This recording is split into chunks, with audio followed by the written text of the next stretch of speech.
do nosso palestrante, tá? E eu vou fazer a apresentação dele. Tá? Primeiro, eu gostaria de agradecer, Márcio, por ter aceitado. Gente, eu sei que foi em cima da hora, então, assim, a gente ficou muito feliz com que você aceitou o nosso convite. Então, eu vou apresentá-lo. Então, nós teremos uma live com o Márcio Bergamini. Ele é licenciado em língua portuguesa pela Unorp de Rio Preto e em pedagogia pela Unesp de Rio Claro. Especialista em teorias linguísticas e literárias e em metodologias ativas para a educação. Professor de língua portuguesa, atua como coordenador do ensino médio no Colégio Acadêmico de Limeira, como coordenador do ensino médio na Escola Estadual Professor Margarida Paroli, professor conteudista da disciplina Sociedade Contemporânea e Desenvolvimento Sustentável na Faculdade de Administração e Artes de Limeira, e membro fundador e secretário da Associação Limeirense de Escolas Particulares e consultor educacional. Márcio, esteja à vontade.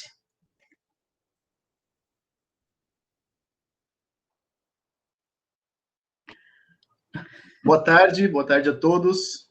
Espero que estejam me ouvindo bem. Por favor, me respondam aqui no chat se está tudo legal com o áudio. Primeiro, agradeço... obrigado, Débora. Agradeço imenso o convite das professoras, minhas amigas.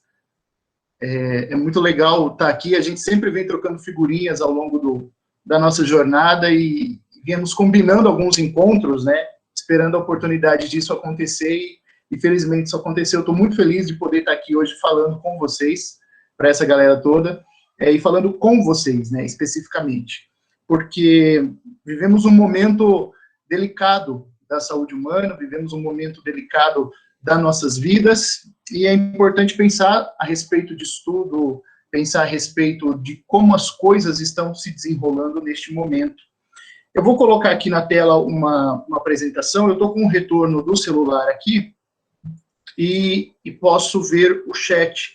Eu gostaria que, ao longo da minha fala, vocês pudessem interagir de alguma forma. Perguntem, se tiverem perguntas, né, se quiserem expressar opinião, é sempre legal fazer uma troca. Né, eu penso que é muito saudável essa troca. Então, o meu retorno está aqui e eu posso ver o chat aqui para vocês, tá? Se vocês quiserem interagir, fiquem à vontade, por favor. Então, vamos lá, né? Vamos falar sobre o que nós viemos falar hoje, né? O título dessa fala é Levanta, sacode a poeira e dá a volta por cima. Uma fala que foi pensada especificamente para vocês do curso de enfermagem, com o intuito de chacoalhar mesmo e tirar a poeira daquilo que passou e preparar o terreno aí para aquilo que virá, para os desafios que vão chegar para a gente nesse próximo ano, que já estão chegando para a gente nesse próximo ano, né? Existiu, em 1978, um samba-enredo da escola União da Ilha do Governador, que cantava mais ou menos assim, perguntava mais ou menos assim, né? Como será o amanhã? Responda quem puder. E essa música falava que a cigana lia a mão e dizia que coisas boas iam acontecer, é um samba-enredo muito conhecido. E essa pergunta, né, como é que vai ser o amanhã? Renato Russo também já respondeu ela em algum momento, dizendo que o futuro não é mais como era antigamente. E o nosso futuro, então, né, como é que ele vai ser? Depois dessa pandemia, depois disso tudo que nós estamos vivendo, o que é que nós podemos esperar da vida? O que é que nós podemos entregar para a vida? E nós nos perguntamos, como será esse amanhã? Como é que as coisas vão acontecer? E como é que nós vamos lidar com tudo isso? Para a gente olhar para frente, nós temos que olhar para o nosso presente. Eu não sei se vocês conhecem essa terminologia de um mundo chamado mundo VUCA, né? O mundo VUCA. Ninguém esperava a pandemia, alguém está falando que eu nem esperava a pandemia, era uma surpresa, né? E realmente pegou todo mundo de surpresa. Nesse mundo VUCA que a gente vive, ele tem um conceito bastante interessante, que é o nosso mundo, de alguma forma, antes da pandemia. Um mundo que era volátil, em que as coisas mudavam rapidamente de lugar, e que as coisas não tinham um padrão, embora tivessem um padrão acertado muitas vezes, mas esses padrões eram rapidamente contestados e transformados numa outra coisa. Isso trazia uma certa incerteza. Mas uma incerteza no sentido de que, olha, existem caminhos para serem trilhados, a gente não sabe onde esses caminhos vão dar, e esses caminhos podem mudar, mas eles eram caminhos mais ou menos confiáveis. Nós tínhamos uma certa confiabilidade para poder fazer a nossa jornada dentro da vida. Era um mundo complexo, no sentido de que a complexidade traz para a gente sistemas. Vocês que estudam o corpo humano sabem da complexidade que é esta máquina biológica. Nós temos aqui um sistema nervoso, um sistema respiratório, um sistema circulatório, e esses sistemas, eles se conversam, nenhum é independente do outro, né? Se a gente pensar um pouquinho mais à frente, a gente tem um sistema econômico que envolve esse sistema biológico, temos um sistema social, e é dessa complexidade que o mundo VUCA fala. Não significa necessariamente que ele seja difícil, mas que ele tem interligações que são codependentes umas das outras. Além disso tudo, é um mundo ambíguo, né? E o ambíguo aqui, ele é um ambíguo no bom sentido. As coisas têm duplos sentidos, não no sentido pejorativo, mas no sentido de que nós podemos entendê-las por diferentes perspectivas. Nós podemos entender as coisas com diferentes interpretações e diferentes olhares e construir sentidos duplos para isso tudo. E a gente vive nessa coisa chamada mundo VUCA. Muitas vezes é uma muvuca, né? Uma doideira que a gente vive. Dentro desse contexto, a Terra fica doente. De repente, como falaram aqui, ninguém espera que nós fôssemos passar por uma pandemia. Nós estamos passando por uma pandemia. Quando a pandemia chega, ela abala as estruturas desse mundo VUCA, e nós temos o que o James Cassill fala em mundo Bunny. O mundo Bunny, ele é um mundo um pouco diferente, ele seria uma evolução aprimorada, vamos dizer assim, do mundo VUCA. O que significa esse Bunny? É um mundo frágil. Significa que desgraças acontecem na nossa vida o tempo todo. E nós, muitas vezes, não estamos preparados para elas. Né? Quem é que se precaver para um acidente? Quem é que se precaver para passar por uma Covid? Para perder um familiar? Ou mesmo para perder a vida para a Covid? Ninguém pensava nisso até então. Ninguém tinha ideia de que uma pandemia nessa proporção pudesse voltar a acontecer. Tá certo que o Bill Gates falou disso alguns anos atrás, mas, no entanto, a gente não dá muita importância para isso, e aí nós somos pegos de surpresa, e vemos a fragilidade da vida humana escorrer pelos dedos num piscar de olhos. Isso acontece no nosso mundo, e a pandemia evidenciou isso muito mais, né? Muitas pessoas que perderam as suas vidas, infelizmente, estavam boas num dia, e no outro já não estavam mais entre nós. Ainda que isso possa acontecer com os acidentes, com as eventualidades, mas a pandemia mostra isso como uma força muito maior. Esse mundo Bunny é um mundo em que também nós estamos ansiosos. Um mundo em que a ansiedade vem com muito mais força do que ela era provocada no mundo VUCA.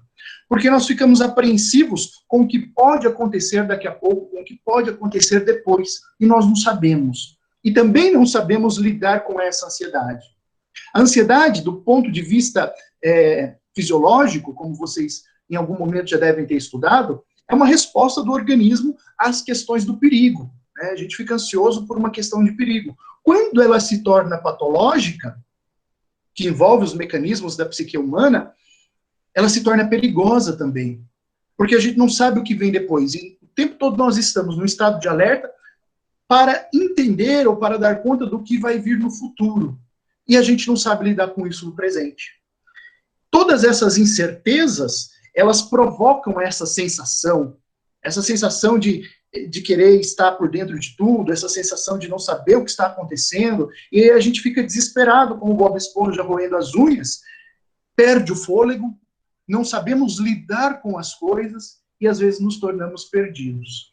Algumas pessoas que sofrem de ansiedade patológica, vamos dizer assim, elas vão buscar o tratamento clínico, e se você não tiver o diagnóstico adequado, pode chegar a situações extremas, como vocês já estudaram ou vivenciam, né, de alguma forma, esses casos um pouco mais extremos. Mas, de alguma maneira, a pandemia nos deixou muito mais ansiosos nesse momento.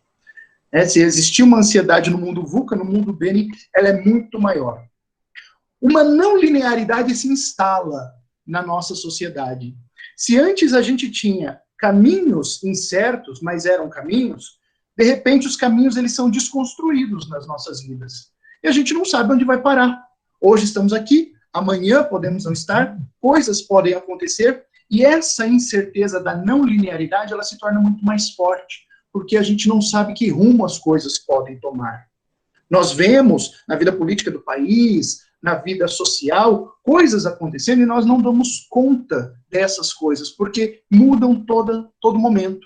A hora que a gente acha que as coisas vão engrenar, elas desabam, elas não acontecem mais. E aí nós ficamos com cara que, né, como é que nós vamos entender, como é que nós vamos dar conta de tudo isso, de toda essa problemática que acontece à nossa volta? E a gente fica sem entender muito o que está acontecendo. E literalmente sem entender, porque as nossas certezas, elas são contestadas. As nossas informações vêm ao contrário daquilo que nós acreditamos ou daquilo que até então nós achávamos certo. E muitas vezes nós vemos, na era da pós-verdade, as pós-verdades serem construídas, e nós ficamos realmente sem saber se é fato, se é uma narrativa, ou se isso que nos envolve é algo que nós possamos dar credibilidade. Ao ponto de, por exemplo, as pessoas à nossa volta disserem assim, olha, a Terra é plana, e confiar nisso em pleno século XXI. E a gente fica perdido, né? A gente fica sem entender realmente. Nesse mundo que nós vivemos, nesse mundo que nós estamos aí agravado pela pandemia, tomar decisões é a coisa mais difícil da nossa vida. Tomar decisões do que fazer, de como fazer, de que maneira proceder neste ou naquele caso, sobretudo na área médica hoje, em que os médicos precisam algumas vezes decidir quem vai sobreviver, quem não vai sobreviver, que remédio vai administrar, que remédio não vai administrar, se este funciona, se a cloroquina funciona, se não funciona, se isso aqui... Essa é uma decisão muito difícil. Tomar decisões se tornou algo difícil e algo com o qual nós temos que lidar no nosso dia a dia. As coisas parecem cada vez mais difíceis, cada vez mais complexas, né, no sentido de não entendermos e de precisar colocar uma certa energia, muitas vezes violenta, né, uma energia cerebral violenta, na resolução de problemas que talvez pudessem ser um pouco mais simples, mas nós ficamos assim atônitos. E aí começamos a ficar angustiados, começamos a ficar totalmente esbaforidos, né, chorosos com toda essa situação. E todos nós estamos passando por isso agora. Isso é um diagnóstico, isso é um fato. Todos nós passamos por isso em algum momento da vida, mas especialmente agora que estamos vivendo essa pandemia. A gente pode reagir de algumas formas. Uma dessas formas é a gente se esconder da sociedade. E aí, quando eu digo se esconder da sociedade, existem várias formas de a gente sumir do mapa, né? Nós podemos literalmente nos trancarmos dentro de casa, ou nós podemos ir e nos esconder na droga, nos esconder na comida, na bebida, na sexualidade desenfreada. Existem vários pontos de fuga que a gente pode utilizar para a gente não encarar os problemas que a vida nos apresenta, né? E muitas vezes as pessoas preferem essa solução. Na religiosidade, a gente chama isso de passar pela porta larga, né? Você prefere essa solução mais simples, você se abstém de enfrentar esses problemas. Outras vezes, a gente encara a vida, né? A vida é o que é e a gente vai lá e salta e pula e faz e quebra a cara, porque quebrar a cara faz parte da vida. Esse é um processo natural que todos nós passamos. Essas posturas, elas vão ser dadas de acordo com aquilo que a gente tem dentro de nós, de acordo com aquilo que cada um carrega dentro de si mesmo. E aí, como nós vamos agir? Esse é o segredo. Os professores perguntaram para vocês, há alguns dias, né, como é que foi o ano de 2020? Como é que foi para vocês, alunos de enfermagem, o ano de 2020? E aí vocês disseram, o ano foi desafiador, foi difícil, foi ruim, foi triste, deprimente, trabalhoso, caótico, tedioso, né? Nem Jesus na causa. Olha quantas coisas que vocês colocam, que são coisas importantes, que trazem uma visão de como o nosso passado foi, esse passado recente. E aí, eles vão pensar o seguinte, também perguntaram para vocês, como é que você está chegando para esse ano de 2021? E olha que coisa interessante, vocês dizem ansiedade. Essa é a palavra que grita aí no mapa, na nuvem de palavras de vocês. Ansiedade, estamos todos ansiosos. E essa ansiedade, ela é essa preocupação com esse futuro, que é como é que as coisas vão ser, como é que nós vamos dar conta disso. Mas o interessante é que coisas boas vêm aí junto com esse sentimento.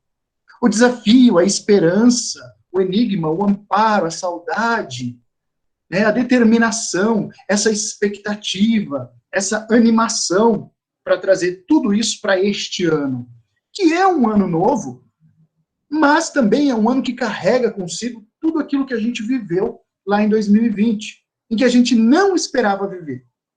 E aí a gente vem com a seguinte expectativa, olha, nós esperamos que isso tudo passe logo, que as coisas voltem ao normal logo. Não gosto muito da palavra novo normal, mas que as coisas tenham uma certa, um certo ar do status anterior. A gente espera isso, né? Mas isso não vai acontecer. Não vai acontecer porque o momento não permite. Talvez daqui a 1 ano, 2 anos, né, a gente não sabe lidar ainda com isso. Mas isso ainda vai demorar. Então é preciso analisar essa realidade e ter as esperanças com o pé no chão. Não acreditar que as coisas vão mudar da noite para o dia como num passe de mágica.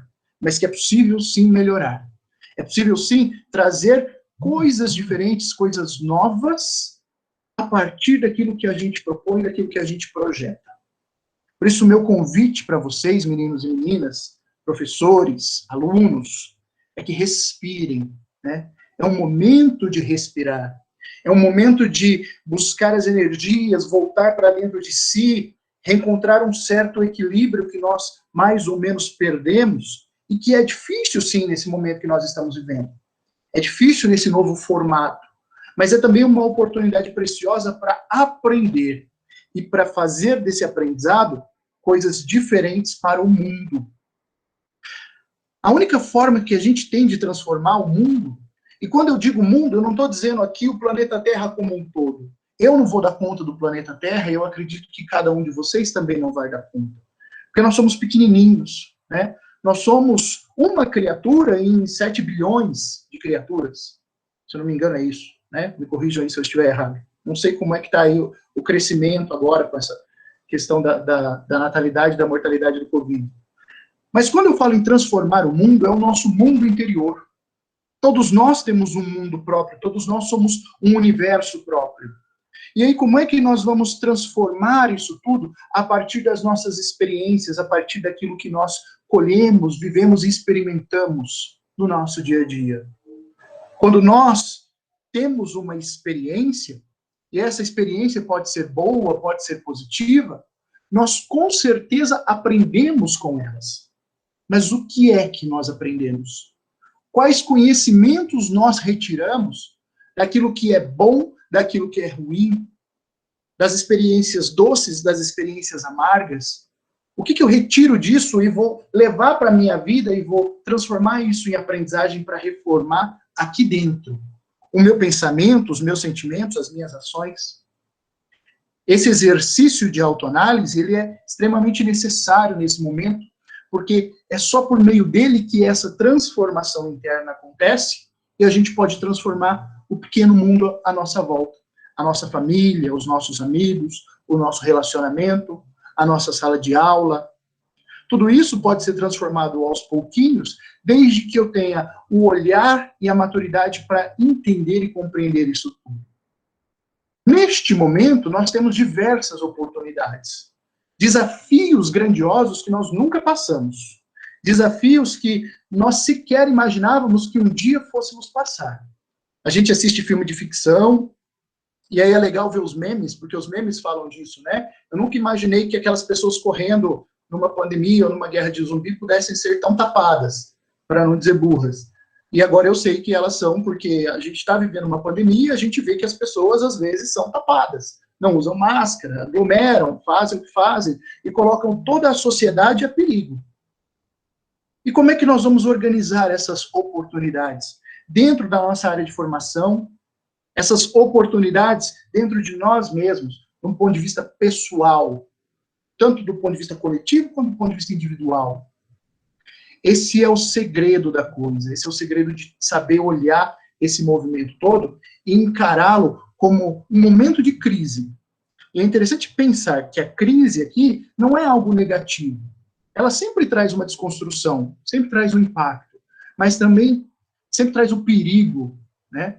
Mas também traz a oportunidade de aprender, de inovar, de traçar uma nova estratégia, de olhar com outros olhos, de ver que, quando nós pensamos em sala de aula, muitas vezes, e isso vale para a gente que é professor, né? Nós temos professores aqui, de ver que aquilo que eu faço em sala de aula, a minha prática didática, ela não vai funcionar por meio da tela. Ela não vai, muitas vezes, atingir todos os alunos, embora a conexão exista, ela não vai ser significativa para todos os alunos. E aí a ideia de repensar esse fazer pedagógico, esse fazer docente, ao mesmo tempo, eu, enquanto aluno, preciso repensar as minhas práticas docentes, as minhas práticas discentes, melhor dizendo. Como é que eu posso agir, como é que eu posso ser um aluno melhor dentro desses desafios? Que ferramentas eu posso lançar mão? Como é que eu posso observar o meu comportamento, o comportamento dos meus amigos, no desenvolvimento das atividades que exigem de nós colaboração, que exigem de nós uma sincronia, comunicação. E é interessante pensar que nós estamos na era da comunicação, nós estamos na era da conectividade, todo mundo está na nuvem, mas cada vez mais a gente vê entraves de comunicação, entraves de ideias. Então é preciso começar a olhar esses nós para desconstruir isso tudo. E como é que nós pensamos essa série de coisas dentro do nosso universo da enfermagem? Dentro desse universo que é um universo hoje extremamente penoso para muitos profissionais. Os médicos, os enfermeiros, as pessoas da limpeza, todos aqueles que estão envolvidos direto e indiretamente, né, na cadeia de combate ao Covid, na linha de frente, como nós chamamos, como é que nós pensamos essa questão de ser enfermeiro, de querer exercer essa profissão, dentro de toda essa loucura que a gente está vivendo, dentro dessa produção de experiências, de conhecimentos, dentro dessa organização de aprendizagens. É importante pensar isso, porque se você tem dúvida, eu acredito que a galera que está aqui hoje não tem nenhuma dúvida disso, mas se alguém tem dúvida a respeito da profissão, esse é o momento. Porque está vendo tudo que pode acontecer. Está vendo todos os desafios que podem surgir na vida do profissional da saúde. Né? E não só no profissional da saúde, na vida do professor, na vida do artista, na vida dos construtores, enfim, na vida dos cientistas. Tudo isso faz com que a gente pense no nosso projeto de vida. Se você quer realmente essa área, e eu sei que vocês querem, porque estão aqui hoje, pensem no projeto de vida de vocês. Um projeto de vida pessoal, um projeto de vida que envolve a coletividade, um projeto de vida que não envolva apenas a questão da profissão, mas que envolva o seu eu interior. A reforma da sua consciência, a reforma do seu pensamento e dos seus sentimentos. Projetar vem lá do latim projetus, que significa ação de lançar para frente, ação de se estender. E aí, quando nós pensamos nisso, nós falamos em futuro. Quando eu projeto a minha vida, eu penso no meu futuro profissional, no meu futuro pessoal, no meu futuro material, no meu futuro transcendental. Eu penso nisso tudo. E aí eu organizo as minhas ideias, elaborando um roteiro para refletir sobre esse caminho e diminuir os meus imprevistos. Nós não poderíamos prever, dentro do nosso futuro, uma pandemia.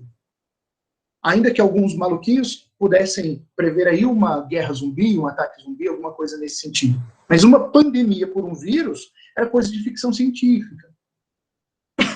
E não faz muito tempo, aliás, faz um século, que nós fomos assolados por uma pandemia, né? Pandemia da gripe espanhola. E nós vemos as coisas se repetirem. Algumas coisas são cíclicas na história da humanidade. Mas quando nós temos um roteiro e nós podemos prever ou estabelecer os objetivos de onde nós queremos chegar, como nós queremos fazer, a gente começa a pegar essas experiências, a pegar esses conhecimentos e a enxergar nas oportunidades uma forma de organizar a nossa vida para que a gente caminhe com mais segurança. E mesmo quando surjam os imprevistos ou as incertezas, a gente consiga lidar com isso de maneira mais fácil, com menos ansiedade, pelo menos, né? Com menos ansiedade. Parece paradoxal você pensar no seu projeto de vida, no seu futuro, e ao mesmo tempo a ansiedade ser o excesso de preocupação do futuro. E a gente pensa no futuro e diminui a ansiedade. Sim, porque a gente faz isso com consciência. A gente não faz isso com o calor das emoções ou com o afã de querer conseguir tudo da noite para o dia. Tudo tem tempo, e cada coisa ao seu tempo, né? Quando pensamos no nosso projeto de vida, nós pensamos de uma forma consciente. E aí nós podemos partir para o futuro. Nós podemos voltar para o futuro, brincando aqui com a ideia do filme De Volta para o Futuro. E quando nós lançamos o nosso olhar para esse futuro, não de maneira ansiosa, não de maneira preocupada, mas de maneira a projetar a nossa vida, a construir o nosso projeto de vida, nós podemos observar o que algumas instituições colocam para a gente a respeito de competências para o futuro. O Fórum Econômico Mundial, em 2018, fez uma atualização das 10 competências básicas que o mercado de trabalho, que a indústria, o comércio, enfim, a sociedade vai precisar. E aí é interessante pensar que eles fizeram isso ao 2018, 3 anos atrás, e as coisas mudaram de repente. Hoje nós estamos em 2021, essas previsões, elas são tendências para 2022, mas o que acontece? Eles não previram a pandemia. E será que a pandemia mudou essas tendências?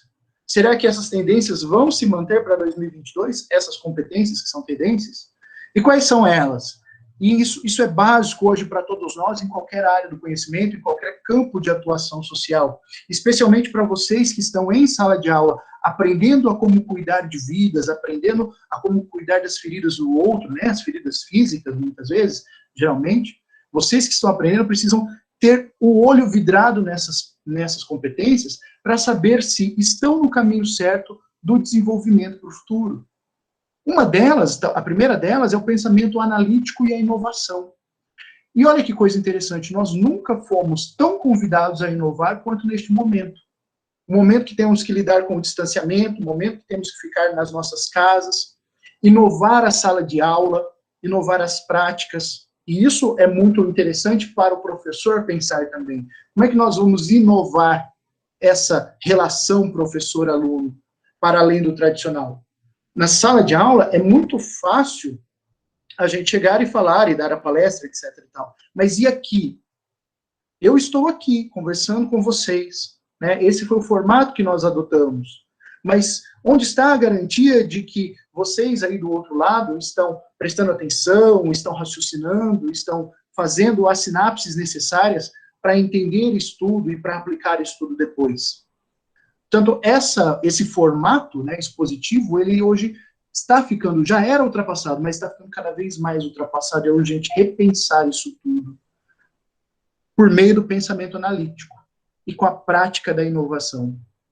Nós falamos muito hoje, né, o Fórum Econômico falou muito em aprendizagem ativa e estratégias de aprendizagem. E isso compete aos alunos. Não só ao aluno, mas também ao professor, mas especialmente ao aluno. Como é que o aluno aprende ativamente? Como é que ele bota a mão na massa? Né? Como é que você vai aprender a dar uma injeção, a fazer uma sutura, a fazer um curativo? Você tem um lado teórico, você tem as teorias, olha, a injeção, a agulha precisa estar inclinada a tantos graus, precisa ser colocado assim é de uma forma, assim da outra. Mas como nós vamos fazer a prática disso? E que estratégias nós, alunos, vamos usar para aprender? Hoje, simplesmente a leitura, decoreba, isso já não faz muito sentido. Nós precisamos aplicar o conhecimento. E, para fazer isso, precisamos de criatividade, originalidade e iniciativa, que são competências pessoais que nós podemos desenvolver.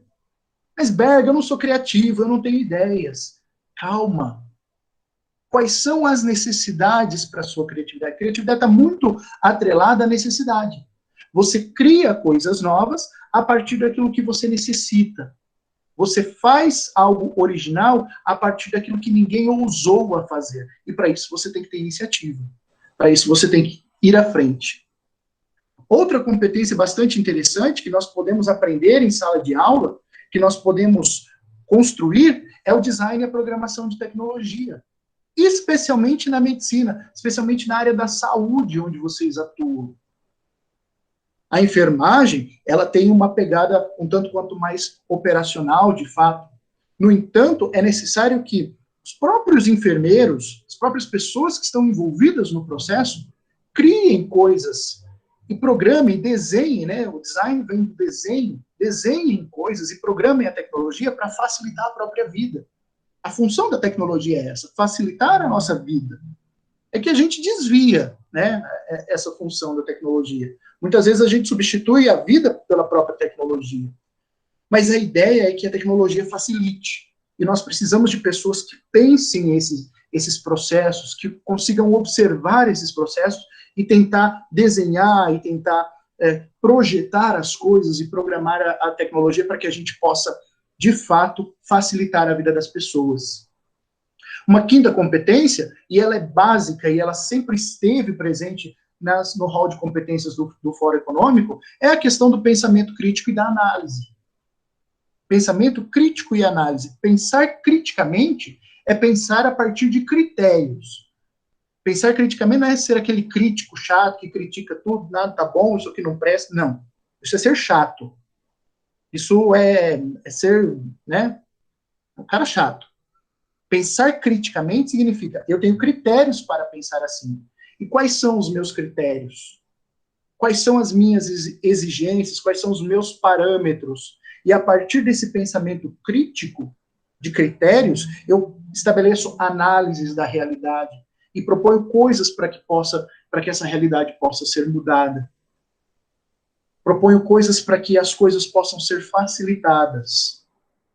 Outras competências estão, e essa aqui é uma competência-chave, a resolução de problemas complexos, que são esses problemas sistêmicos, em que, por exemplo, para resolver a questão da vacina, não basta simplesmente eu entender como se produz uma vacina, mas eu preciso pensar em toda a logística que isso envolve, em países desenvolvidos, em países subdesenvolvidos, em países que têm tecnologia, em países que não têm. Como é que nós vamos fazer uma vacinação em escala mundial que envolve fatores econômicos, sociais, culturais? Por incrível que pareça, as pessoas são resistentes à vacina, e a gente, não é à toa que a gente vê aí casos de sarampo ressurgindo, e essa doença já havia praticamente sido exterminada, né, no Brasil, mas por conta da ignorância, a gente tem um problema cultural, né, que é essa ignorância, a gente tem um problema ressurgindo. Como é que nós lidamos com isso? Isso são problemas complexos. Não são complexos porque são difíceis, mas são complexos, além de serem difíceis, eles são sistêmicos. Envolve uma série de fatores que nós precisamos pensar. Em sala de aula, nós precisamos desenvolver isso, né?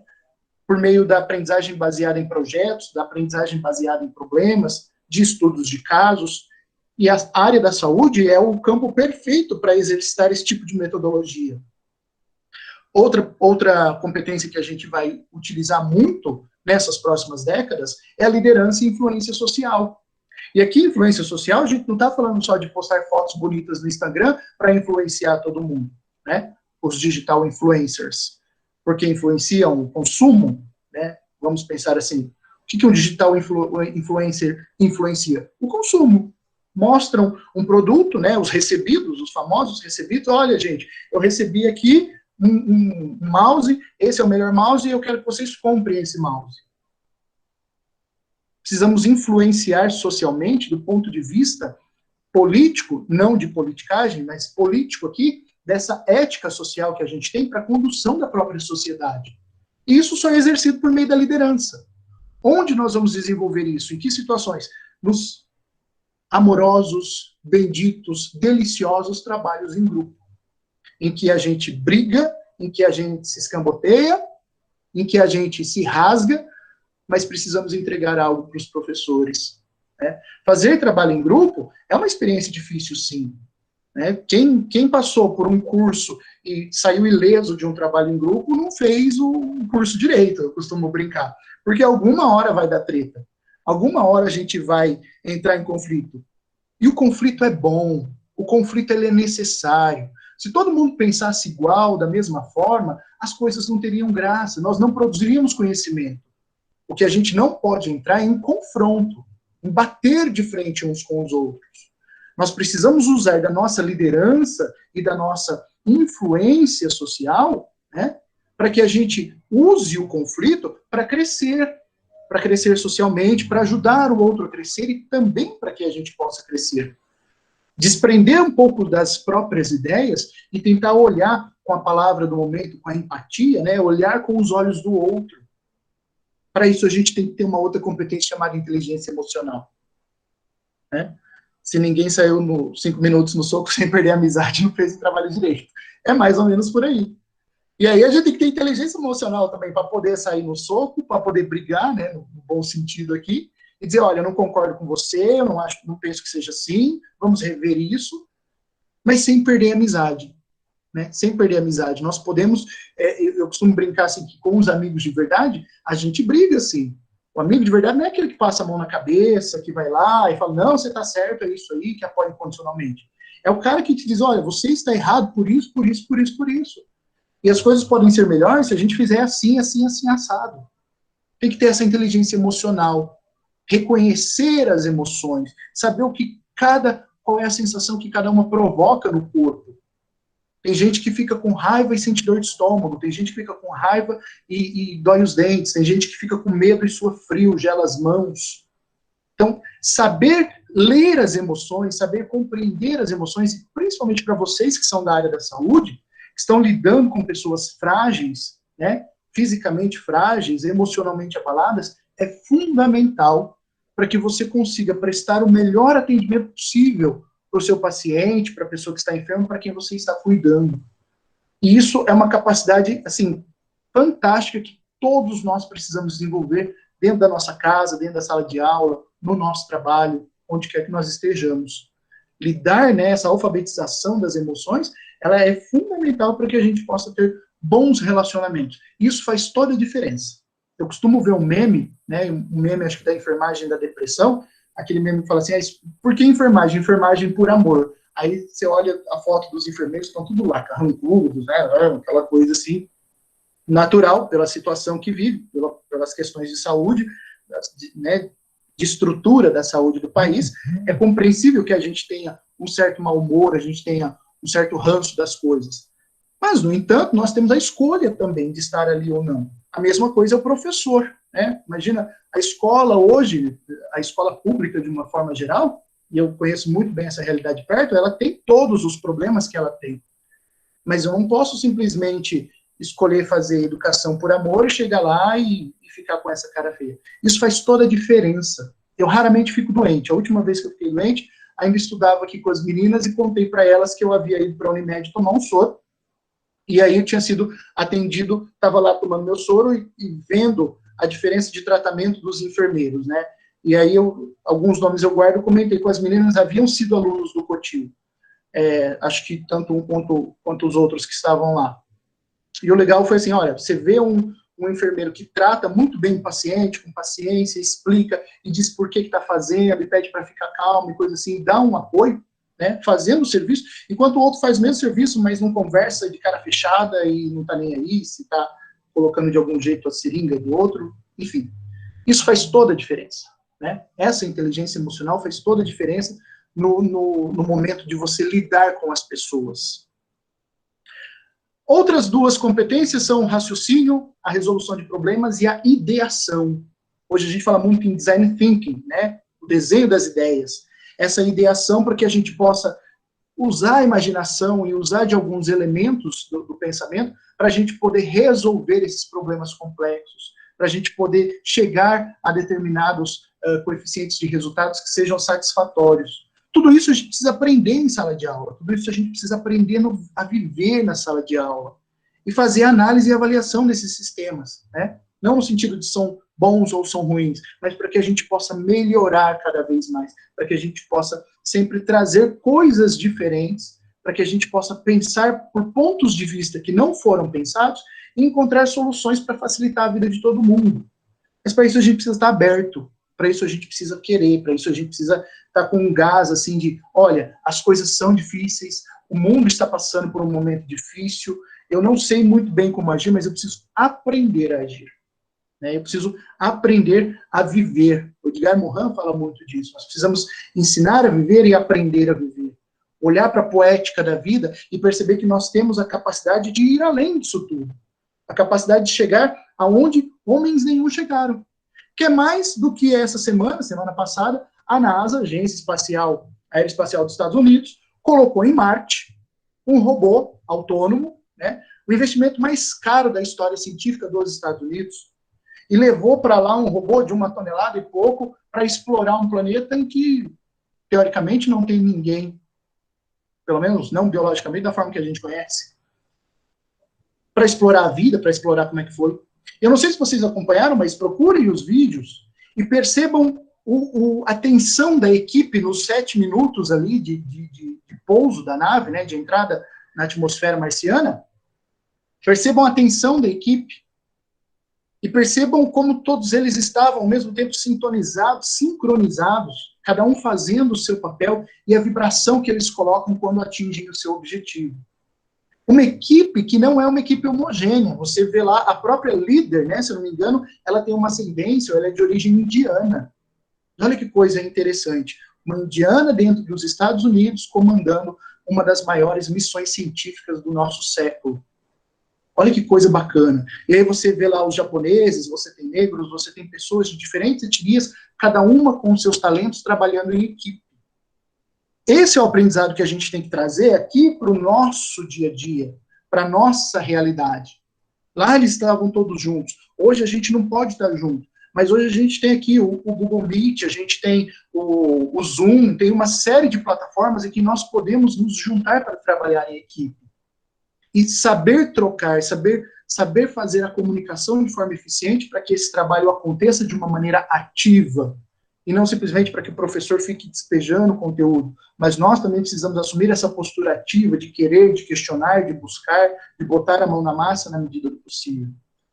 A gente vê isso, a gente viu isso também, essa mesmo espírito de vibração e trabalho em equipe, quando os cientistas aqui do Butantan viram ou tiveram acesso aos primeiros resultados de estudo da Coronavac. Acredito que vocês tenham acompanhado a vibração dessa galera. E horas e horas e anos, e dias e meses de estudos, de dedicação para poder chegar no resultado de forma coesa, de forma coerente, cada um exercendo o seu papel.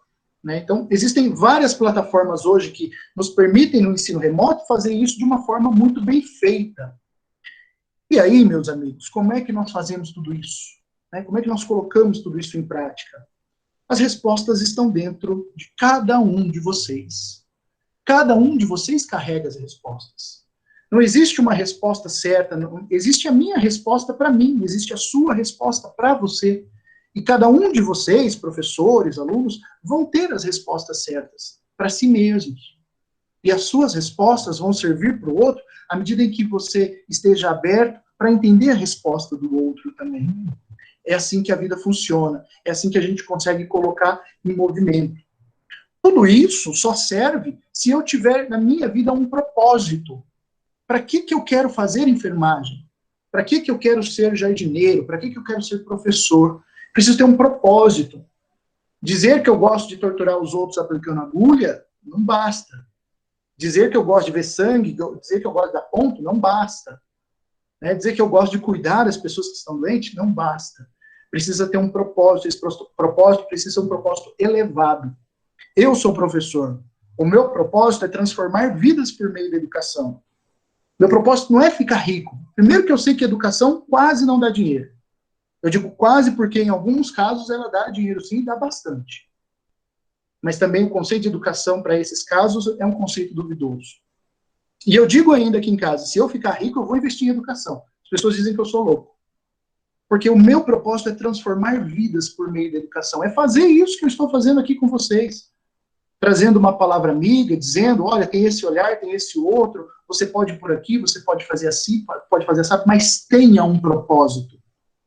Tenha um objetivo grande por trás disso. Que não seja ganhar dinheiro. Ganhar dinheiro é um propósito pobre. Dinheiro é uma consequência. Eu fico muito triste quando eu pergunto para os meus alunos, falo assim, qual que é o meu propósito? É ficar rico. Para quê? Eu também quero ficar rico. Gostaria muito de ganhar na Mega Sena, de receber uma herança. Quem não gostaria? Mas o que você vai fazer com essa riqueza? Qual é o seu propósito? É gastar isso nas Maldivas? Ou é pegar essa riqueza e transformar a vida das pessoas por meio disso? É isso que eu falo que é propósito. É você ter esse grande objetivo e ir atrás desse objetivo por meio das ferramentas que você desenvolve. Ah, eu não tenho criatividade, eu não sei me comunicar, eu não sei trabalhar em grupo, mas isso tudo a gente pode desenvolver. É só querer, né? Perseguindo o nosso propósito. Para quê? Para uma sociedade mais sustentável, para um mundo mais justo, mais igualitário, para que as pessoas tenham as mesmas oportunidades, acesso aos mesmos serviços, acesso à mesma saúde. Nós vivemos em um país em que nós pagamos a maior carga tributária do mundo para ter serviços básicos como educação, como saúde, e além de pagar os nossos impostos, e depois de pagar o imposto de renda, muitas vezes, nós ainda temos que pagar um plano de saúde, quase que 1/3 do nosso salário, algumas vezes, para a gente ter acesso à saúde. Isso é justo? Isso é igual para todo mundo? Né? Essas situações sociais é que precisam nos incomodar e, a partir delas, nós estabelecemos os nossos propósitos para construir um mundo melhor, para nós e para os outros, na medida do possível, obviamente. Então, isso precisa ser muito forte. E aí, quando a gente vê esses sentimentos, né, que vêm nefastos, todos para o nosso ano começar, para nós, a gente precisa estalar os dedos. A gente chama um calango vigador e faz tudo isso virar pó. Né? Acredito que vocês assistiram o filme. Por quê? Se o nosso propósito é claro, se eu tenho o meu objetivo claro, eu sei onde eu quero chegar, eu vou tirar do meu coração, vou tirar da minha mente todos esses sentimentos, vou trabalhar isso dentro de mim e, na medida do possível, ajudar o outro a trabalhar isso dentro dele, para que a gente possa crescer junto. E quando eu transformo isso tudo em pó, galera, não importa o tamanho da queda, é isso que a música diz. Levanta, sacode a poeira e dá a volta por cima. É isso. Muito obrigado pela atenção de vocês. Muito obrigado por esses momentos. E eu espero que tenha sido produtivo, pelo menos inspirador.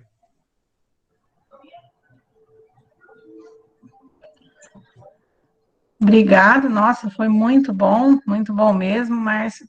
Vamos ver, né, se eles têm alguma pergunta, né, se eles querem fazer algum questionamento, né, as professoras também, o Márcio está aí para conversar com a gente. Estou à disposição. Vamos lá. Pessoal, estou vendo aqui no chat, alguém mandou uma frase do Rock Balboa. Ninguém vai bater tão forte como a vida, mas a questão não é o quão forte você consegue bater, é quão forte você consegue apanhar e continuar seguindo em frente. Exatamente. Quanto nós conseguimos. E olha que coisa interessante, né? Pensar nessa questão da força. Como as pessoas estão se descobrindo fortes nesse momento, né? Momento de crise econômica, momento de crise social, de crise emocional, de crise sanitária, quanto as pessoas estão descobrindo as suas forças. Muitas vezes a gente não olha para essas descobertas, né? Pensem em vocês mesmos, o que vocês descobriram nesse momento. Vale a pena. Pessoal, se alguém quiser falar no microfone, pode falar, né? Às vezes tem tanta mensagem ali, não dá para ver tudo, né, Márcio? Mas pode abrir o microfone e falar. E vulneráveis também, né? A Natália lembrou aqui. Exatamente. Estamos extremamente vulneráveis. Esse mundo banho que a gente tem, né? Frágil, mundo frágil, com ansiedade, mundo com incertezas, né? Não linearidades. Se eu tenho alguma dica, olha, eu partilho muito de uma frase que um autor brasileiro chamado Rubem Braga falava: a inspiração é o prazo, né? Eu confesso para vocês que eu adoro procrastinar também. Adoro, e eu não sei como vencer isso. Se alguém descobrir, me manda. Eu costumo deixar os meus, mas isso é algo da minha personalidade, né? Eu faço tudo muito rápido e tudo muito... Tem uma facilidade para isso. Então, quanto mais próximo eu puder deixar... Sabe aquela história? Quanto mais próximo eu puder deixar, porque logo estarei mais sábio, às vezes funciona, mas às vezes não.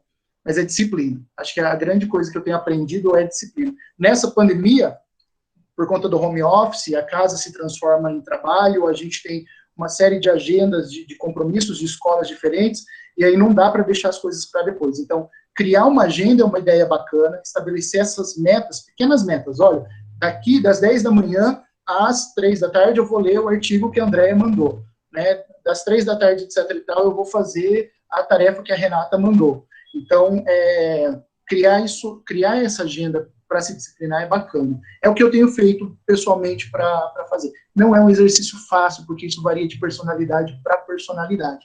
Mas hoje a gente tem aplicativos, foco de atenção em celular, isso é muito importante. Dá para contornar. O que a gente não pode é ficar parado e deixar a vida me levar, né? Sim, Letícia. Letícia disse aqui da questão da tecnologia, né? Tem um modo de atenção do celular, eu estava brincando com isso esses dias. Inclusive, hoje a gente sabe dos efeitos da exposição de tela, né? Exposição à tela, a gente sabe que tem um celular, os celulares hoje eles são programados e você pode escolher o que não ver, ou o que não acessar antes de dormir, e o ideal é que a gente fique sem tela antes de dormir, mas a maioria das pessoas dorme com o celular na tela, né? Ou o celular do lado. Então, são coisas que a gente vai aprendendo, né? A Bruna tem uma agenda, mas não consegue cumprir. A gente vai aprendendo, Bruna, a gente vai aprendendo. Eu acho que quando os boletos chegam assim para valer, a gente aprende muito mais, viu? Tenho certeza disso. O modo bem-estar, o modo bem-estar é legal. Eu estou tentando ativar o modo passos no meu, né? Para ver se eu estou caminhando dentro da regra ou não. Mas ainda está difícil. Mas é legal. Os celulares hoje fazem essa métrica, né? De quanto tempo você passou no Insta, no TikTok, nos aplicativos. É algo que vocês podem usar e ver o quanto a gente desperdiça de tempo de vida nessas coisas. Então, você tem lá 13 horas de Instagram, né? Como é que nós aproveitamos essas 13 horas para a gente melhorar aí a nossa vida, a nossa leitura, para estudar enfermagem, para praticar enfermagem, enfim. Dá para fazer coisa. Acho que tem gente com a mão levantada aqui. Alguém quer falar? Gustavo, pode abrir o microfone e falar. Eu ia te perguntar agora o que você acha sobre, aproveitando já o gancho da tecnologia, a exposição que a gente tem em ficar muito tempo frente ao computador, às vezes muito tempo com a tela do celular assim, muito perto do rosto, etc. Ainda mais a luz azul que pode prejudicar um pouco a saúde. Você sabe, Gustavo, tem uma linha do futurismo que fala um pouco disso. Coisas que a gente já está observando. Por exemplo, o fato de nós ficarmos assim, né, com o celular assim, já está fazendo com que crie aqui na parte posterior do crânio uma certa calosidade, como se fosse um rabinho. Algumas observações, existem alguns relatos já na medicina a respeito disso. Então, tudo é causa e consequência. Quanto mais a gente fica, depende também do que a gente está fazendo, tem gente que aproveita muito bem, tem gente que não aproveita esse tempo, fica só procrastinando, não faz sentido, a gente vai emburrecendo, né? A nossa mente, o nosso cérebro vai fazendo sinapses diferentes. Quando eu falo emburrecendo aqui é no sentido fisiológico, tá? O nosso cérebro trabalha e vai se adequando, já ouviram falar em neuroplasticidade cerebral. Então, essa exposição excessiva, ela é sim prejudicial. Hoje, essa é a ferramenta que a gente tem aqui para trabalhar, mas perceba que existe uma diferença entre eu ficar aqui na ferramenta, trabalhando, estudando ou me organizando o tempo necessário, e eu ficar o dia inteiro dentro da ferramenta, simplesmente fazendo nada, né? Você vai, cognitivamente, você vai minguar as suas sinapses, a produção de capacidade de raciocínio, e você vai também deixar de aproveitar a vida, né? Deixar de aproveitar umas outras coisas. E o que eu dizia ali, que a linha do futurismo diz isso, é o seguinte: nós vamos estar em algumas décadas tão avançados em tecnologia e tão submersos nessa tecnologia, que nós vamos precisar cultivar, como se diz, profissões artesanais. As profissões artesanais vão ter uma supervalorização, justamente porque muita coisa automatizada, muita coisa pronta e feita pela máquina, né, ou mesmo nós, nessa relação com a máquina, vai trazer de volta a necessidade de uma valorização das coisas artesanais. Então, vamos esperar aí o que as coisas acontecem. Não sei se eu te respondi, Gustavo, tá? Qual coisa você pergunta aqui. Respondeu sim, obrigado. Maravilha. A Laura está perguntando, você tem dicas para sair do plano da organização e planejamento plano de execução? Tenho sim, Laura. Execute. Acho que essa é a única coisa que a gente pode fazer, né? Vá à luta, não tenha medo de quebrar a cara. A grande questão é, o que nos impede de executar aquilo que a gente planeja, né? Muitas vezes a gente tem sonhos, a gente organiza uma agenda, a gente faz as coisas direitinho, mas o que nos impede? Às vezes uma tentação maior de ficar deitado na cama, uma tentação de ficar a esmo, a gente precisa ter autoconhecimento, né? E a disciplina manda muito nisso. Então, de alguma forma, execute, mesmo que você não acabe, né? Mas comece. Começar é um bom passo para a gente conseguir terminar as coisas depois. Eu acho que essa é a grande sacada, né? Não adianta só planejar. Executar é parte essencial. Qual a opinião sobre a nossa profissão estar em risco por conta da tecnologia? Ana, você diz a profissão de enfermagem? Você é professora ou você é enfermeira? Ana Carolina. É aluna, Márcia, a nossa aluna. Eu não sei se a profissão de enfermeiro está em risco por conta da tecnologia. Eu acredito que não. Eu acredito que isso que eu ia falar. Acho que é uma das únicas que a tecnologia ainda não afetou, né? A tecnologia, ela vem sempre para ajudar. Por exemplo, hoje nós temos, alguém colocou aqui uma outra plataforma, quando eu citei o Zoom, quando eu citei o Google Meet, enfim, tem uma série de plataformas. Essa semana eu compartilhei aqui com as meninas, depois acho que elas podem compartilhar com vocês. Eu recebi um guia com quase 50 ferramentas online, uma coisa assim, recursos de interação digital. E aí, olha que interessante, eu respondi para a professora que me mandou, falei assim, olha, tem coisa aqui que eu não conheço, e olha que eu sou muito ligado nessas ferramentas, nesses recursos.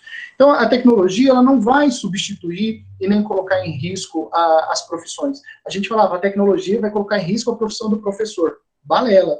Hoje a gente tem tecnologia, tá tudo aí, tem uma série de plataformas, mas a gente precisa do bendito professor para operar isso tudo, para fazer isso tudo ter sentido para os alunos.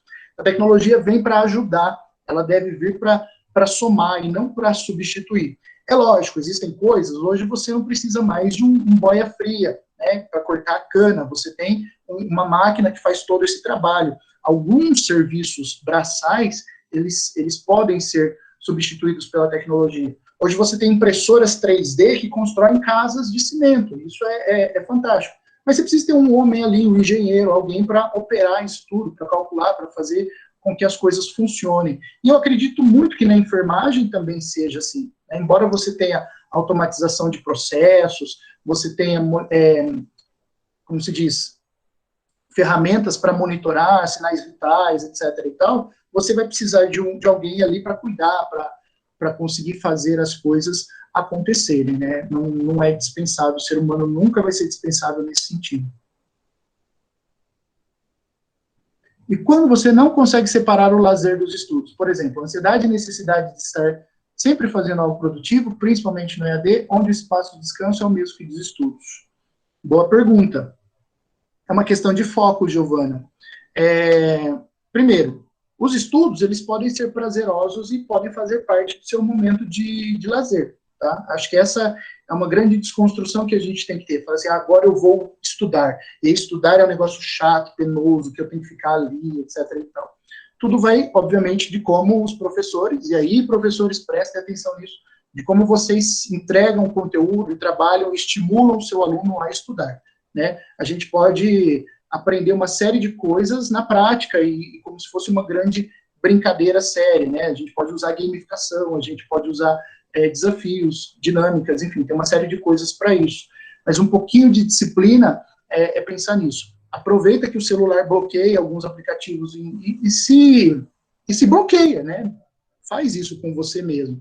É uma forma de você construir isso aos poucos para ganhar essa disciplina, para conseguir estudar. E aí, varia do professor também, né? Eu já fiz, semana passada eu estava com uma turma inicial em projeto de vida, e aí eu usei uma plataforma, um Padlet, que vocês já devem ter usado, para fazer um jogo, para brincar com o Padlet no momento de apresentação em projeto de vida. Então, quer dizer, é uma plataforma de diversão que dá para usar para aprender. Eu já vi projetos, isso eu não fiz, mas já vi projetos em que os professores usam o Instagram para ensinar literatura, né? Já vi, e essa semana eu estava discutindo com uma professora de geografia a possibilidade de usar TikTok para ensinar geografia de alguma forma. Então, quer dizer, o professor, ele tem que estar antenado a essas coisas que fazem parte do mundo dos alunos para levar isso de forma significativa para a sala de aula, né? É possível. Acreditem, é possível.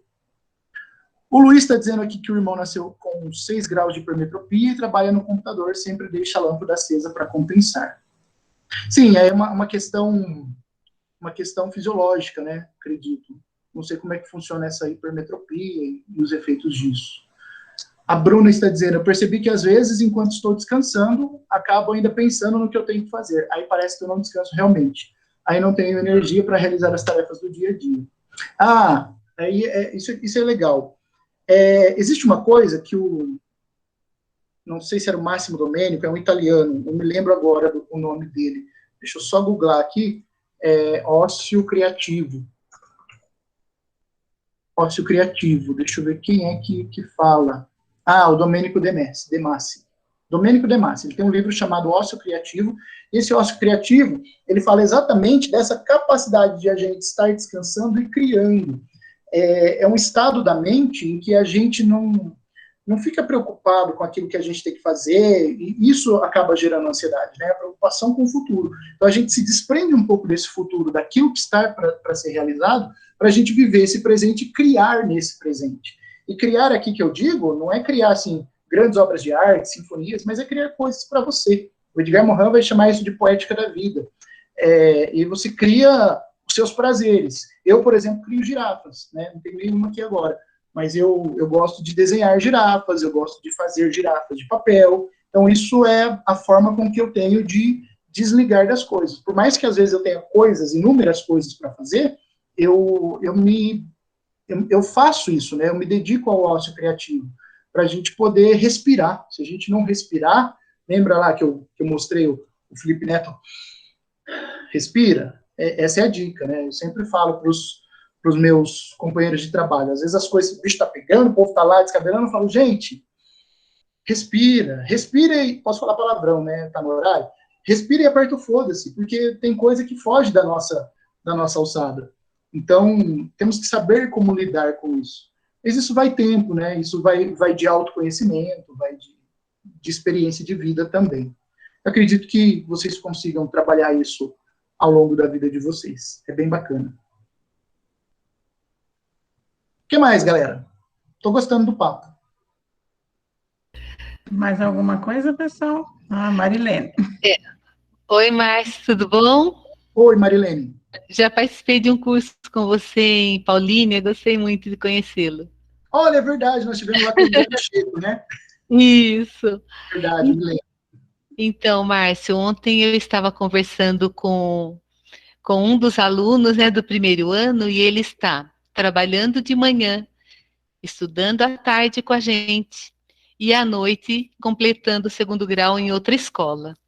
Eu falei, nossa, você vai ter que aprender a descansar em 5, 10 minutos, né? Então, assim, começa a ler alguma coisinha de yoga, aprenda alguma técnica de relaxar, porque o tempo que você vai ter para descansar é 5, 10 minutos, né? Entre a transição de uma atividade e outra. E aí uma das meninas, quando falou essa questão de estar descansando e trabalhando ao mesmo tempo, né? A cabeça não para, né? Então, é uma aprendizagem para eles, né? O curso é pesado, todo o sistema está cobrando muito de cada um. Sim. Então, se eles não conseguirem assim, descansar para valer 5, 10 minutos, eles ficam descansando e trabalhando ao mesmo tempo. Aí não descansa nada e não produz, né?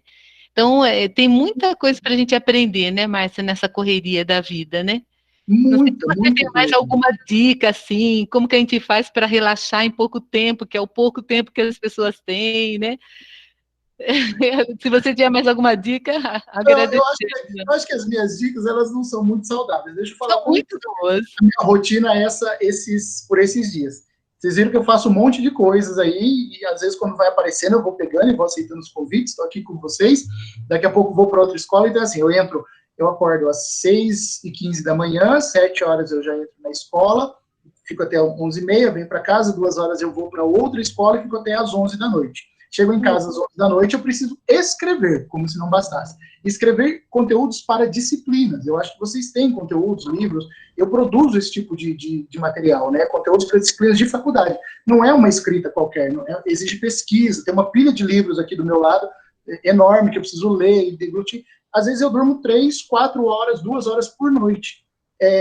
Numa loucura, assim, na hora que eu descanso. Eu descanso no trânsito, por incrível que pareça, ainda que o trânsito seja caótico, eu respiro no trânsito, né? Respiro, faço meus exercícios de respiração, põe minha musiquinha, relaxo a mente. E o corpo, eu descanso, às vezes, na hora do almoço, que é o período maior que eu tenho entre um trabalho e outro, né? Entre um trabalho mais exaustivo que o outro.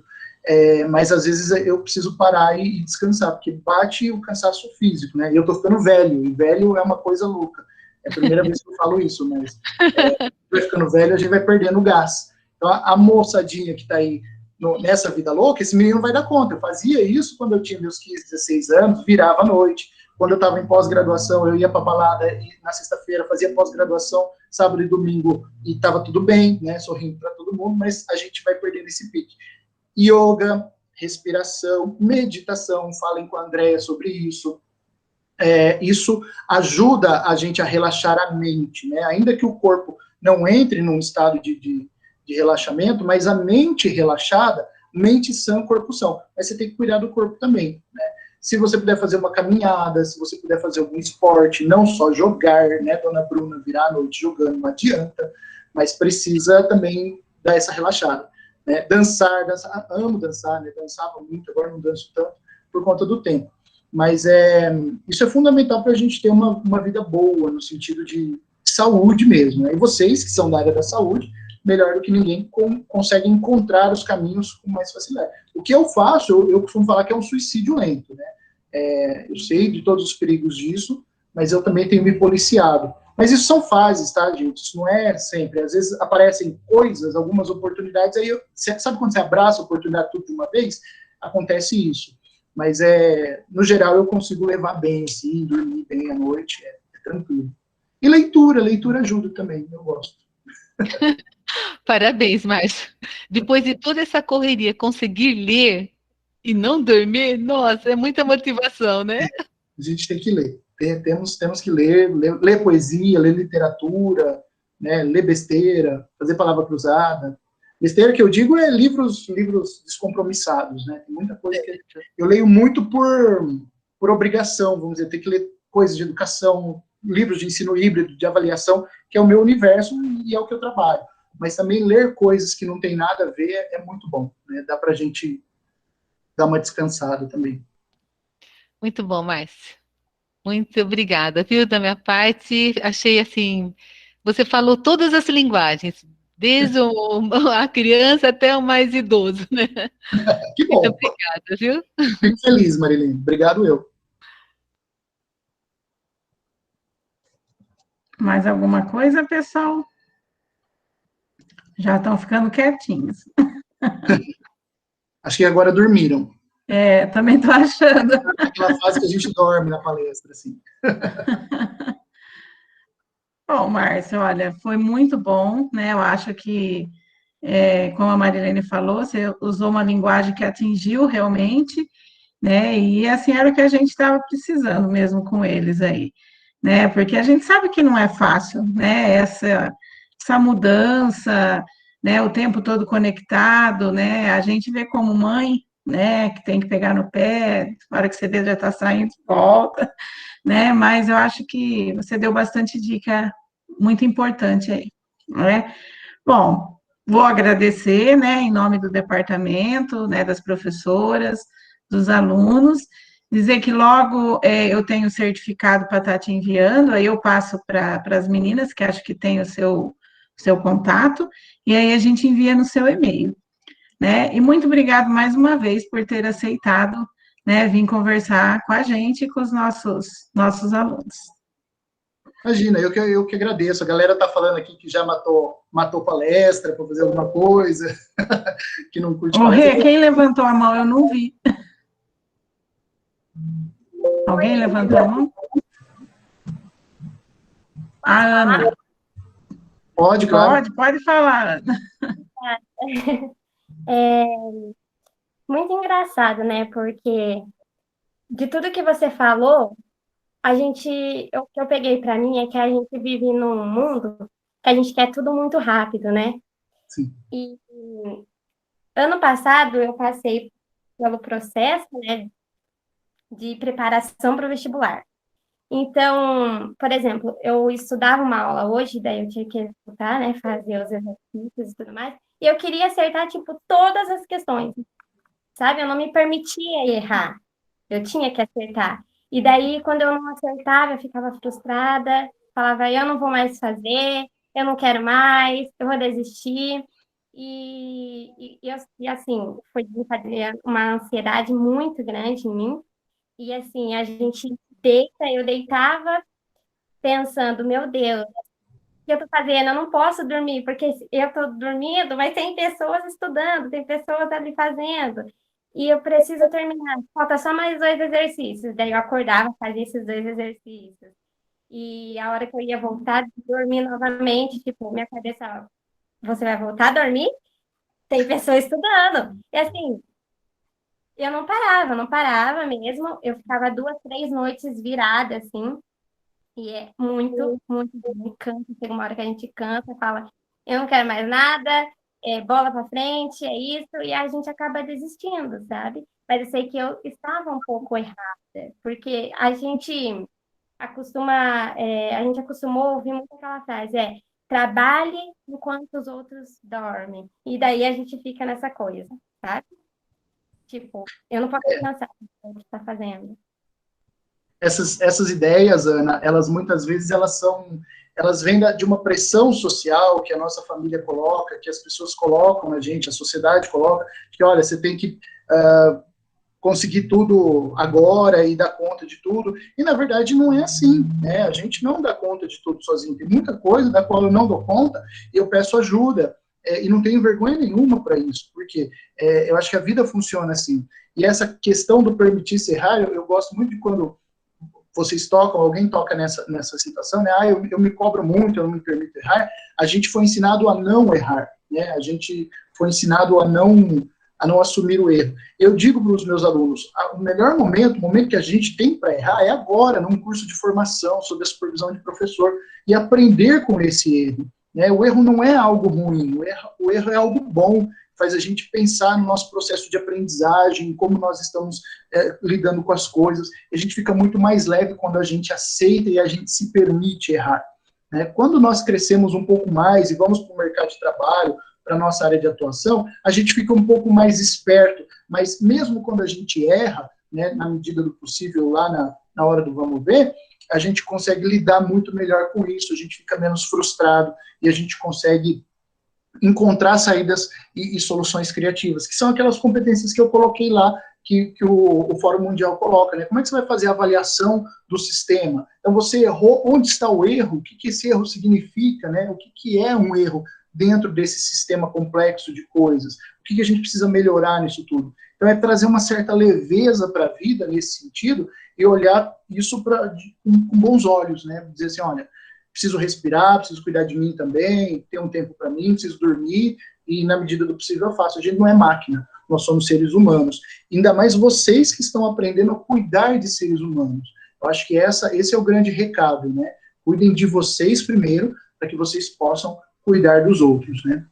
Terapia, a galera tá falando aqui de terapia, realmente, terapia ajuda pra caramba, né? Hoje a gente tem recursos, né, linhas terapêuticas que vão trazer esclarecimentos, mas é tudo autoconhecimento, né? A terapia faz você se autoconhecer, se autoaceitar, e isso é muito bom. A gente precisa cada vez mais disso, de criar essa consciência e de trazer essa leveza para o mundo, né? Esse mundo que é um pouquinho pesado, aí a gente precisa encontrar esses pontos de leveza. Parabéns pela tomada de consciência, isso é muito importante.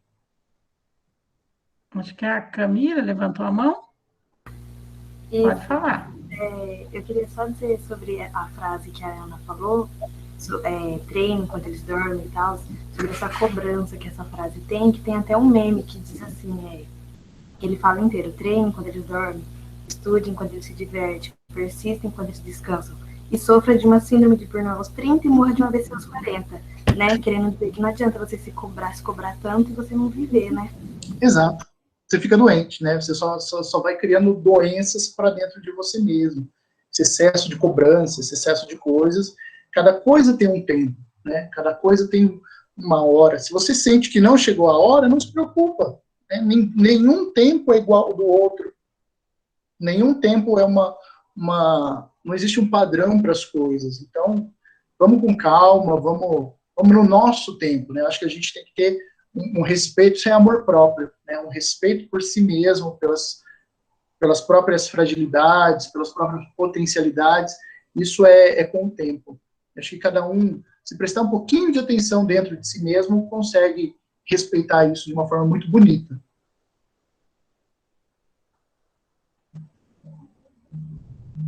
Sim, né? O que adianta passar? Você passa, tá, passou, e aí? Depois você não tem nem energia para dar conta do curso. E a gente vai assim. Então, respirem, né? Respirem, mas também não caiam na procrastinação, porque daí a gente não chega a lugar nenhum também. Você acha que com a pandemia a autocobrança na nossa faixa etária ficou mais pesada? Não sei, Alice. Cada um lida com isso de um jeito, né? Tem gente que se cobra, tem gente que ligou o foda-se e não tá nem aí para nada. Então, a autocobrança, eu não sei. Eu sei que criou ansiedade. Não criou ansiedade só nos adolescentes, criou ansiedade em todos nós, né? A prova disso é que os estudos de futurismo mostram esse mundo bunny aí ansioso. É uma ansiedade sem precedentes na história da humanidade. E no Brasil, principalmente, né? O Brasil é o país, acho que é o país mais ansioso do mundo. Os casos de ansiedade crônica aqui são enormes. Também quem tem paz nesse país, né? Cada hora é uma treta diferente. Mas, enfim. Luan, parece que o Luan ergueu a mãozinha. Sim, tinha erguido. Meu áudio tá bom, dá para ouvir? Sim. A parte que eu mais achei interessante dessa palestra, que você comentou até que bastante no início, é que ninguém esperava pela pandemia, né? Mesmo que já falasse em alguns anos, geralmente você só dá atenção para alguma merda, por assim dizer, quando acontece. E eu gostei muito do que tu comentou sobre resiliência, sabe? Que você sofreu uma queda, mas no meio dessa queda você encontrar a oportunidade para se reformar, sabe? Eu acho que essa pandemia o que mais exige é isso, sabe? O que mais faz levantar nas pessoas, é você se dedicar para melhorar nesse meio tempo, se descobrir também, porque nessa pandemia, igual você comentou, acho também você fica muito isolado, você fica muito sozinho, trancafiado em casa, eu noto para você conhecer a si mesmo também, sabe? Tem uma frase de uma animação que eu gosto muito, o nome é Shingeki no Kyojin, uma animação japonesa, que o protagonista ele fala, numa temporada mais recente, que se você não lutar, se você não continuar seguindo em frente, você não alcança nada, sabe? Então, se lutar, a única opção que a gente tem que lutar, para, de alguma forma, a gente ser livre e alcançar o que a gente quer.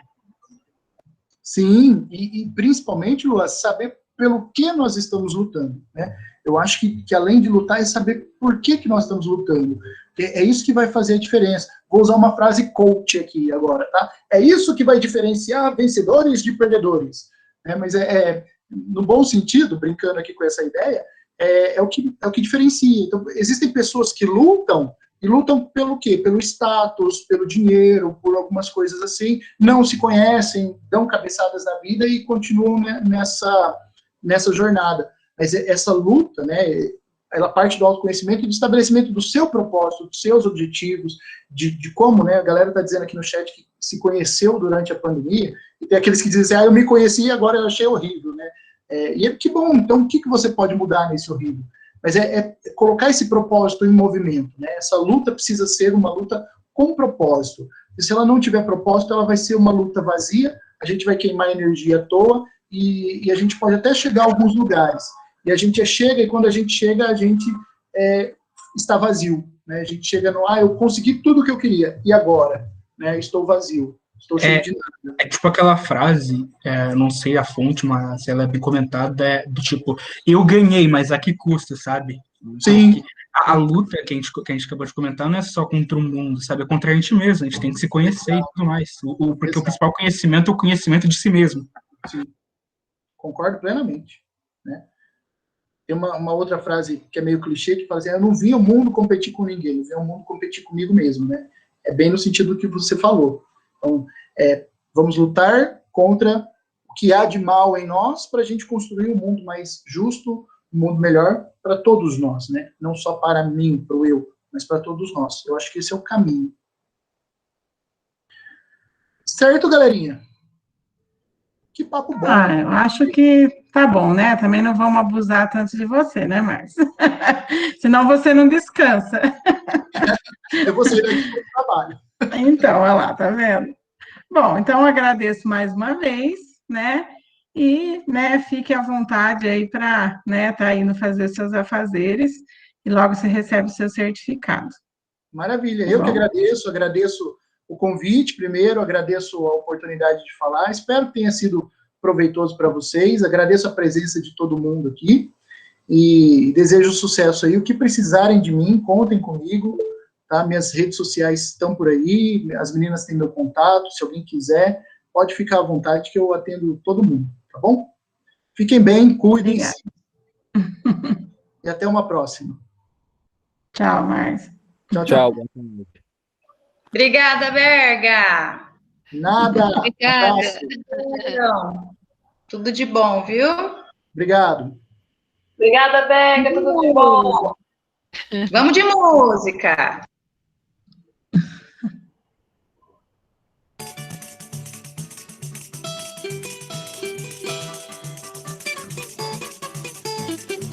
Mas a cigana leu o meu destino.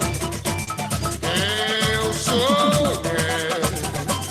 bola de cristal, no corpo e coisas cartomantes. Eu sempre perguntei o que será o amanhã, como vai ser o meu destino. Já de escolher, o mal me quer. Primeiro amor de um menino, e vai chegando o amanhecer. Lembra dessa de sorteia pra eu realejo, diz que eu serei feliz, sempre feliz.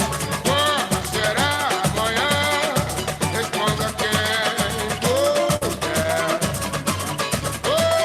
Irá me acontecer, o meu destino será como Deus quiser. Como será?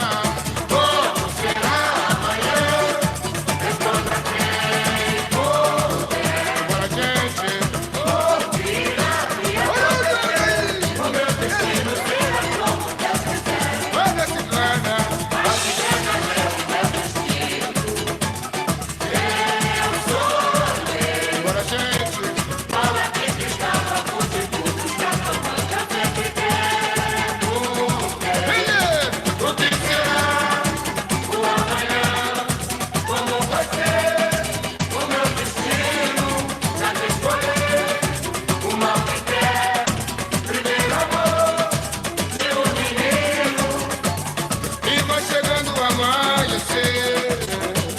Vejo a mensagem de dia calma, eu realejo, diz que eu serei feliz, sempre feliz. Como será amanhã? Responda quem puder. Agora, gente, o que irá me acontecer? O meu destino será como Deus quiser. Como será? Como será amanhã? Responda quem puder. Falei pra você. O que irá me acontecer? O meu destino será como Deus quiser. Olha a cigana. A cigana é o meu destino. Eu sou olha o meu Deus também. Bola de cristal, papo de tudo, cartomante, eu sempre pergunto. O que será o amanhã? Nossa Senhora! Como vai ser o meu destino? Já te escolhi.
Professora, vai ter mais alguma coisa?